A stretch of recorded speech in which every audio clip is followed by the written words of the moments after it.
नमस्कार, मैं हूं राजेंद्र तिवारी और आप देख रहे हैं अनब्रेकिंग। अनब्रेकिंग के इस वीडियो में आपका स्वागत है।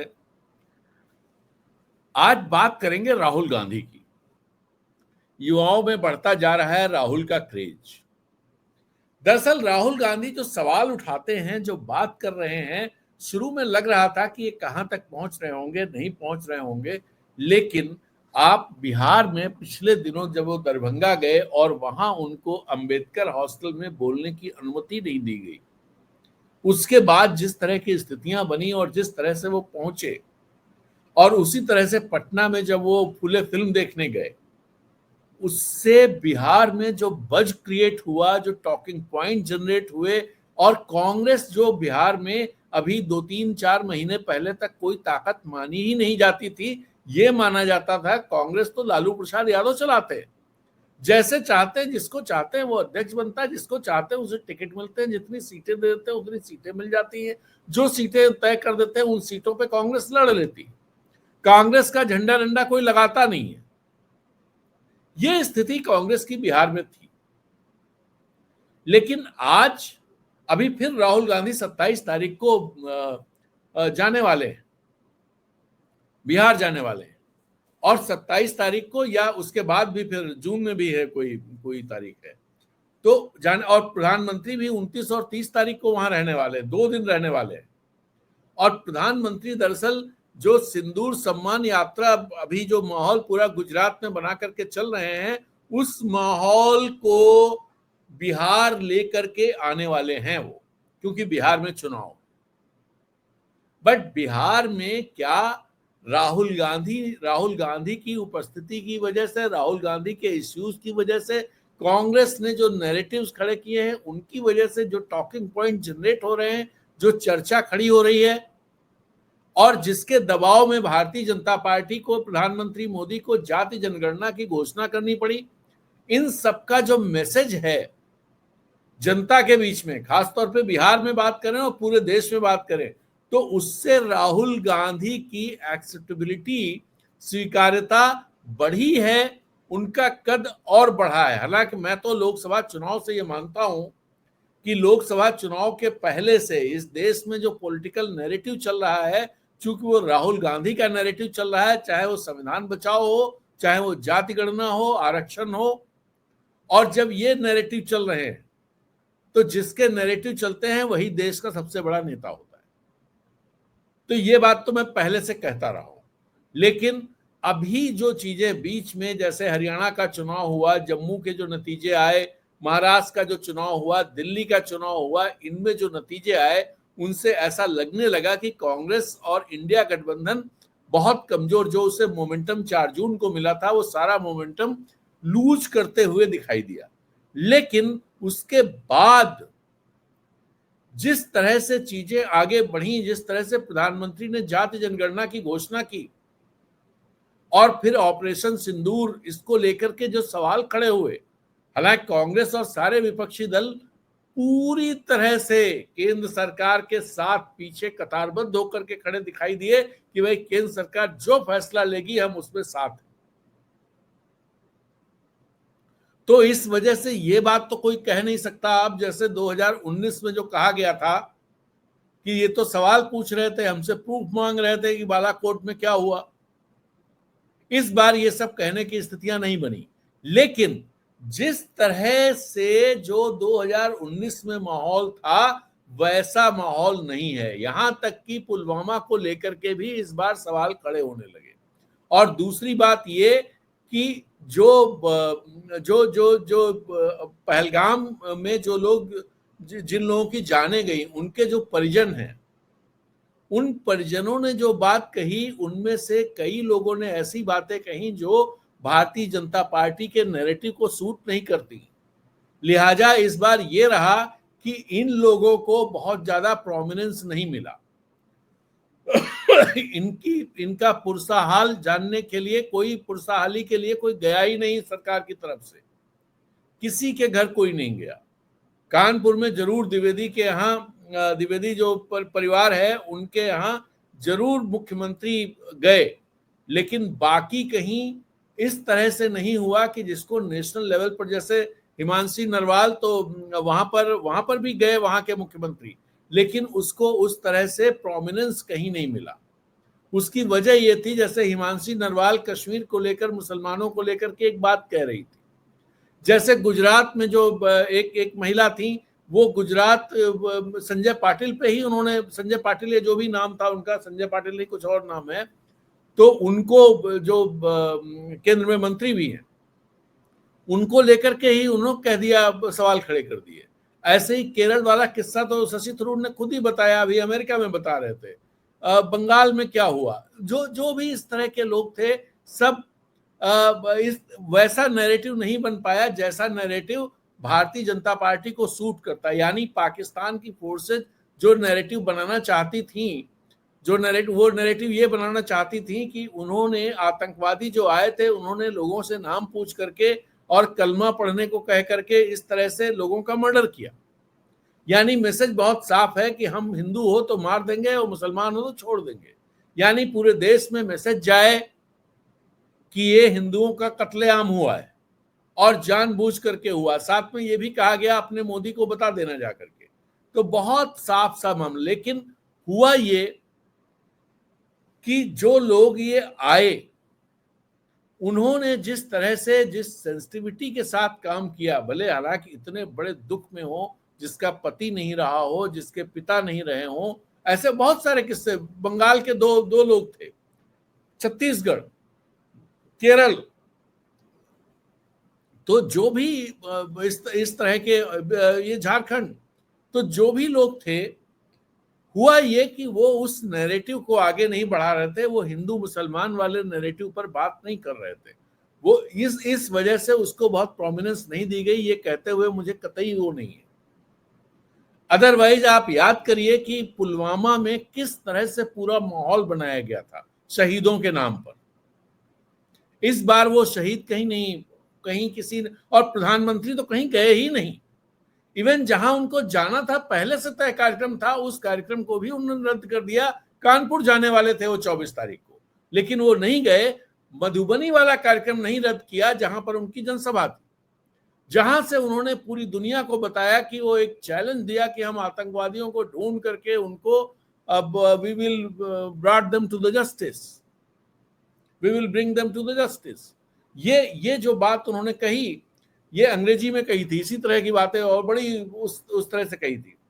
तो वो सब तो रहा, और उसके बाद जब ऑपरेशन सिंदूर शुरू हुआ, तब भी आप देखिए कि ना तो वो ऑल पार्टी मीटिंग में ऑपरेशन सिंदूर से पहले आए, ना बाद में आए। और राहुल गांधी जो मांग, ऑल पार्टी मीटिंग की मांग तो राहुल गांधी की थी, और राहुल गांधी ने ही संसद के विशेष सत्र की मांग की थी।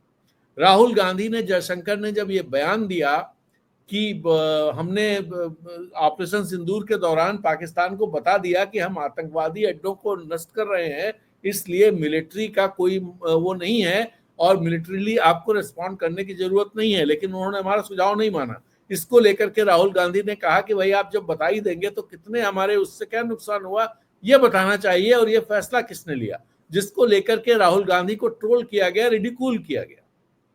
और कल भी जयशंकर ने एक बैठक में, जो सलाहकार समिति की बैठक होती है, उस बैठक में भी ये बातें कही कि नहीं ऐसा नहीं, आधे घंटे बाद बताया गया, जब पीआईबी से रिलीज आ गई उसके आधे घंटे के बाद बताया गया। तो ठीक है जो भी बताया गया, बट इस पर एक सर्वे, अमिताभ तिवारी नाम के एक पोलिस्टर हैं जो चुनाव के समय काफी चर्चा में रहते हैं, उनकी एजेंसी है जो खास तौर पे इस तरह के ट्रैकर्स चलाती है, पोल्स पर भी करती है, और इसका नाम है वोट वाइब। तो वोट वाइब ने एक सर्वे किया अभी जो पिछले हफ्ते, और जिसके रिजल्ट्स कल आए हैं, तो उसको मैं आपके साथ शेयर करना चाहता हूं। जो इंपॉर्टेंट 3 क्वेश्चन खास तौर पे मैं शेयर करूंगा। एक क्वेश्चन ये था, क्या सरकार को संसद का विशेष सत्र बुलाना चाहिए? यह राहुल गांधी की मांग थी। तो जो मैंने कहा युवाओं वाली बात, इसलिए मैं जो एज ग्रुप के हिसाब से रिस्पांस क्या मिला वो बताएंगे आपको। 18 to 24 वाला जो एज ग्रुप है, इसमें 63% लोगों ने कहा हाँ सरकार को संसद का विशेष सत्र बुलाना चाहिए, 14% ने कहा नहीं इसकी जरूरत नहीं है। यानी जो बीजेपी कहती है उसको मानने वाले 14% इस एज ग्रुप में। 25 से 34 वाले एज ग्रुप में भी 63% लोगों ने कहा हाँ बिल्कुल संसद का विशेष सत्र बुलाया जाना चाहिए, और 20% ने कहा नहीं, इसकी जरूरत नहीं है। 35 से 44 वाला जो एज ग्रुप है उसमें 60% लोगों ने कहा कि बिल्कुल बुलाया जाना चाहिए, और 22% ने कहा नहीं। यानी इसमें जितने एज ग्रुप रहे हैं 45 टू 54, 67% लोगों ने कहा कि बिल्कुल बुलाया जाना चाहिए, और सिर्फ 18% ने कहा नहीं। और 55 प्लस में भी 55% लोगों ने कहा कि बुलाया जाना चाहिए, 16% ने कहा नहीं। तो एक तो ये है कि भाई इसमें सबसे आप देखिए तो 18 से 34 वाला जो एज ग्रुप है, या आप पूरा अक्रॉस द वो देख लें, तो सब में इस बात को माना जा रहा है कि राहुल गांधी ने जो बात कही कि संसद का विशेष सत्र बुलाया जाना चाहिए, बहुतायत लोग इसके पक्ष में हैं, मतलब मोर देन 60% लोग इसके पक्ष में हैं। तो ये अपने में एक बड़ा, राहुल गांधी जो बात कह रहे हैं उसकी स्वीकार्यता बहुत ज्यादा है।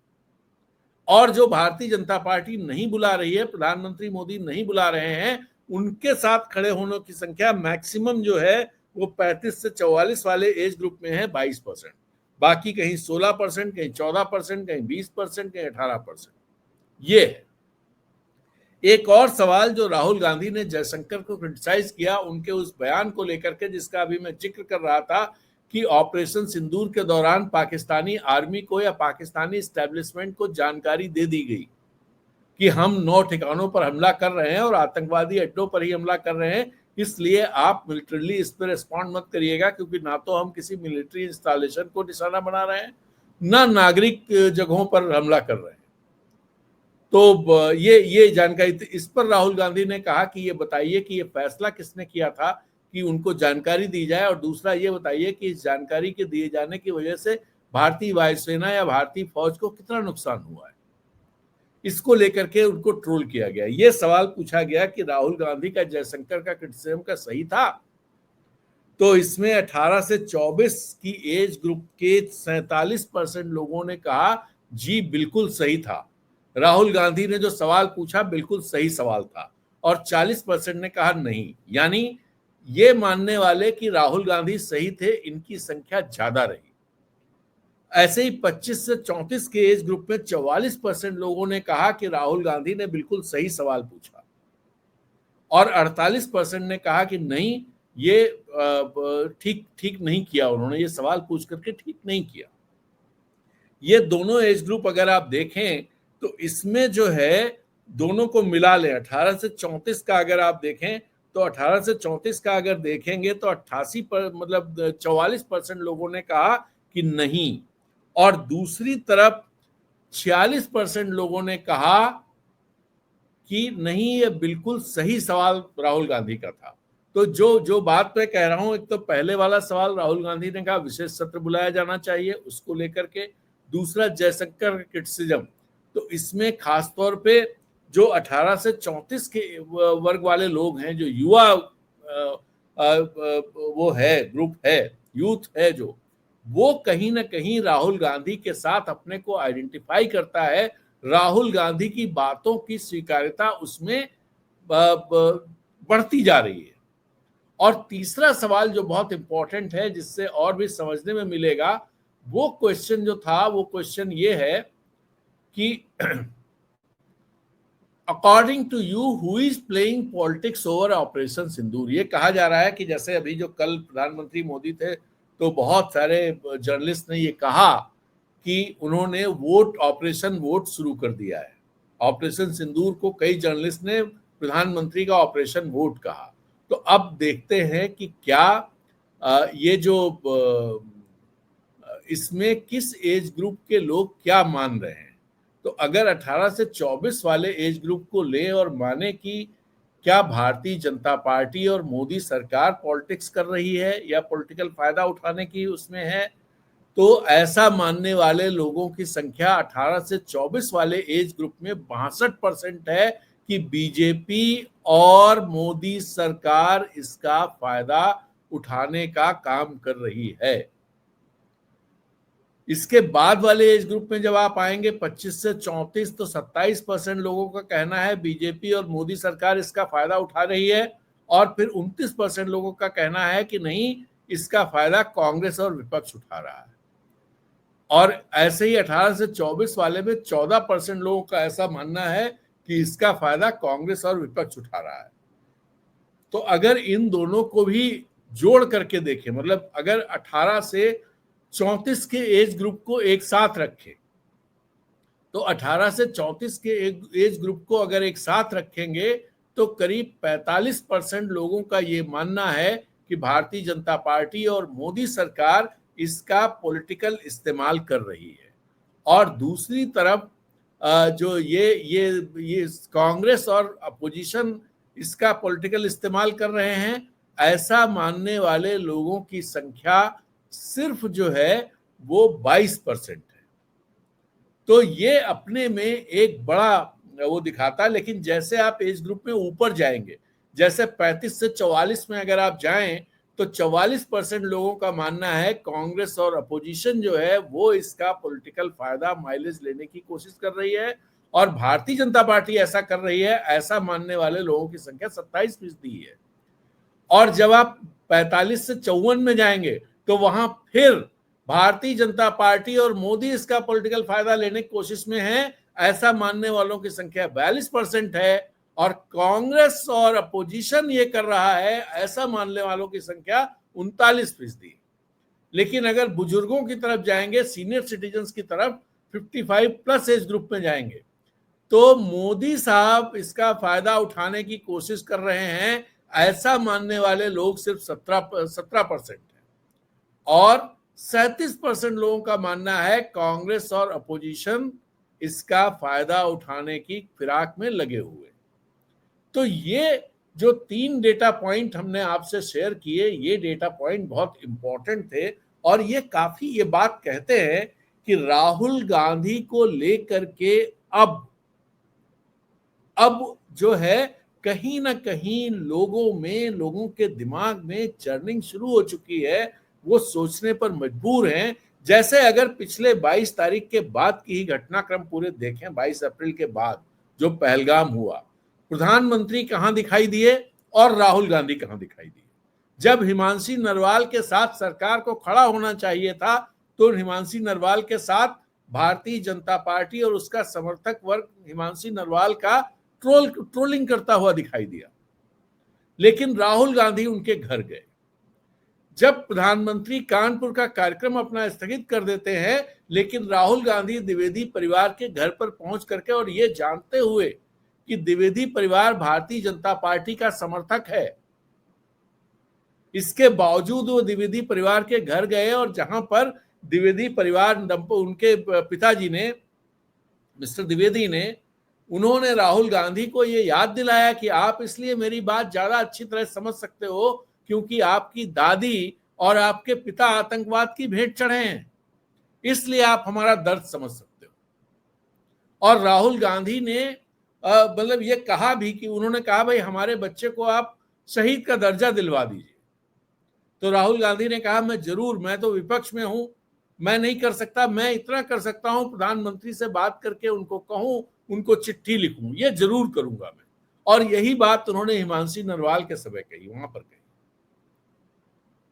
और अभी जब प्रधानमंत्री बीकानेर में गए थे और वहां जनसभा संबोधित कर रहे थे, जहां पर उन्होंने जबरदस्त ढंग से चैलेंज किया और जहां उन्होंने ये बयान दिया कि मेरी रगों में, मेरी नसों में खून की जगह गरम सिंदूर दौड़ रहा है, तब राहुल गांधी पुंछ में पाकिस्तानी गोलाबारी में जिन लोगों की मौत हुई, जो शहीद हुए, उनके परिजनों से मिल रहे थे। वो उस गुरुद्वारे में भी गए जिस पर गोले आकर के गिरे, वो उस मिशनरी स्कूल में भी गए जहां गोले गिरे, वो मंदिर में भी गए, वो उन घरों में भी गए, उन गलियों में भी गए जहां पर वो लोग रह रहे थे। यानी पुंछ में घर घर राहुल गांधी गए। और दूसरी तरफ प्रधानमंत्री मोदी गरम सिंदूर उनकी नसों में बह रहा है, ये जबरदस्त इस तरह का एक नैरेटिव दे रहे थे, इस तरह का एक नारेबाजी कर रहे थे बीकानेर। तो ये जो डिफरेंस है, भले अब हुआ क्या है देखिए कि मेन स्ट्रीम मीडिया इस चीज को बिल्कुल नहीं दिखाता है कि राहुल गांधी के साथ वहां लोगों ने अपने दर्द कैसे साझा किए, कैसे द्विवेदी फैमिली ने कानपुर में अपना दर्द साझा किया, कैसे जो है हिमांशी नरवाल, जो पूरा परिवार अकेला पड़ गया था, हिमांशी नरवाल ने सिर्फ यह कहा था कि इसमें कश्मीरियों को क्यों निशाना बनाया जा रहा है, नहीं बनाया जाना चाहिए, मुसलमानों को निशाना नहीं बनाया जाना चाहिए। पूरे सारे लोग उसके खिलाफ खड़े हो गए। लोगों ने ये तक उसके चरित्र पर भी बात करनी शुरू कर दी और ये कहा कि ये तो अपने पति को खा गई, अब ये दूसरा विवाह करेगी, जेएनयू में पढ़ी है इसलिए ऐसी है, इस तरह की बातें करनी शुरू करेगी। ऐसे ही ढेर सारे जो केरल में बुजुर्ग दंपति थे, उनकी वाइफ ने कहा कि वहां तो जो कश्मीरी लोग थे उन्होंने हमें पूरी मदद की, हमें पूरी मदद की, और एक कश्मीरी तो इसीलिए कि उसने क्लाशनिकोव छीन करके और बचाने की कोशिश की तो उसको मार दिया उन लोगों ने। ये सारी चीजें सामने आई हैं। अब जैसे जैसे बंगाल में क्या हुआ, शुभेंदु अधिकारी जो भारतीय जनता पार्टी के नेता हैं, वो वीडियो कितना वायरल हुआ जिसमें वो कह रहे हैं कि ये बात कहो, तो ये एक तरफ ये सब चल रहा था, दूसरी तरफ राहुल गांधी ऐसे लोगों के साथ जाके उनका दर्द बांटने का काम कर रहे थे। ये अंतर लोगों ने महसूस किया है। और दरअसल ये जो चीजें, अभी बिहार का चुनाव होने वाला है, बिहार के चुनाव में आप निश्चित तौर पर मान करके चलिए कि चीजें इसके रिफ्लेक्शंस आएंगे। अब इसका मतलब ये कतई नहीं है कि कांग्रेस बड़ी चुनाव जीत करके और वहां सरकार बनाने लगेगी, ऐसा कुछ कहने का तात्पर्य मेरा नहीं है, लेकिन इसके रिफ्लेक्शंस इस तरह से आएंगे कि जिसमें अगर भारतीय जनता पार्टी, जैसे ये देखने की बात होगी नतीजों में क्या आते हैं, कि जो मोदी जी कह रहे हैं अगर सारे लोग उससे बहुत प्रभावित हैं, उसको बिना किसी चूं चपड़ के, जिसे कहते हैं बिना कोई सवाल खड़े किए हुए उसे लोग स्वीकार कर रहे हैं, तो फिर होना ये चाहिए कि भारतीय जनता पार्टी की जबरदस्त बहुमत के साथ बिहार में सरकार बन जानी चाहिए। देखना है कि ऐसा होता है कि नहीं होता है। तो ये मेरा अपना जो ऑब्जर्वेशन है, जो आकलन है, वो ये है। और ये देश, मैं तो बहुत साफ कहता हूं कि ये देश, जो बात प्रधानमंत्री मोदी ने कल कहा कि मोदी की गोली खाने को तैयार रहे, ये भाषा इस देश की जो जो सभ्यता है उसकी भाषा नहीं हो सकती। ये बुद्ध का देश है, ये अशोक का देश है, ये कृष्ण का देश है, ये राम का देश है, ये युधिष्ठिर का देश है, ये गुरु गोविंद सिंह का देश है, महात्मा गांधी का देश है, ये गोडसे का देश नहीं है। गोडसे होते हैं, कंस भी होता है, और भी बहुत सारे लोग इस तरह के एक इस तरह की ताकतें रहती, लेकिन ये देश उनसे नहीं जाना जाता है।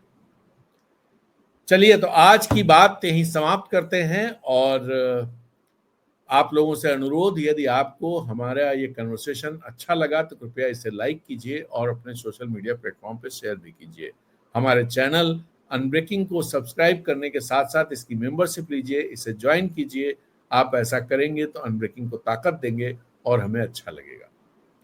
इसी के साथ याद दीजिए, शुभ रात्रि, गुड नाइट, शब खैर, नमस्कार, जय हिंद।